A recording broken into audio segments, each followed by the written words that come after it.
Payag na rin ako. Gandang poke na ito. Dapat mawili si Sergio dito. Oo, nababaguhan ka lang. Ang sabihin mo ay pag nagtagal kayo, tawa ka rin. Yan ang hindi mangyayari. Hanggang naririto kay magiging walang katulad ang kagandahan ng bawat bagay sa aking paligid.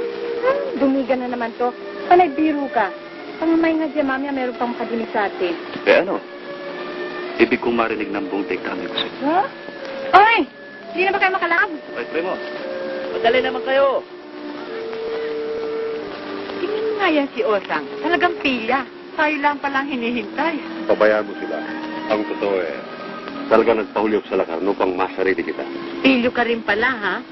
Eh kung di ako pumayag. O, hindi mo gagawin yan sapagkat nalalaman ko rin hinihintay mong ganitong pagkataon, hindi ba?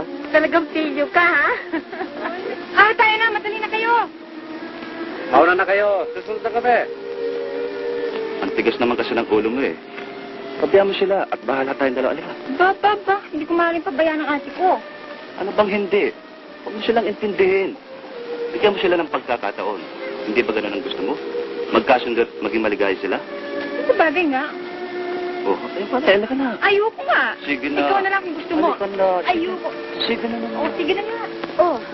Saan sila pupunta? Bakit? Natatakot ka bang maiwang nag-iisa? Sa ngayon hindi na.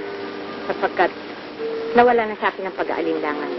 At naging panatag ng aking pag-ibig. Salamat kung gayon. Ang wagas kong hangar na yung mapaligaya kita. At may handog sa iyong isang makulay na daigdig. Hindi na kailangan yan. Sapagkat nalalaman kong ikaw lamang ang makapagbibigay sa akin ng kaligayahan. Ikaw at ang iyong banal na pag-ibig. Sapagkat naririyan ang aking buhay. Ang aking pag-asa. Ang tangi kong pag-ibig. Bakit ba lagi mo akong binibiro? Lamang ako. Ngunit ang totoo'y hindi ko naisaktan ang iyong damdamin. Sa paniwala ko'y isa kang talang nanawag dito sa lupa upang umakay sa aking mabagong landas at ligaya. Iniibig kita, Osang. Akala mo ba'y mapapaniwala mo ko? Isang linggo pa lamang tayo magkakilala. Diga ka na ng diga. Masyado ka na. Ano namang kinalaman ng panahon sa aking tibugin ng puso? Kung ikaw ba'y nauuhaw hihintay mo muna umulang bago ka uminom? Hindi nga. Ngunit napapansin kong masyado naman pagkauhaw ang dumapo sa'yo. Talaga, Osang. Hindi lamang uhaw, kundi gutom na gutom at sabik na sabik ang puso sa iyong pagmamahal. Maniwala ka sana. Bleh! Napulot mo lang sa nobela yung pinagsasabi mo eh. Isipin mo kung totoong totoo. Nabasa ko na yun, oy.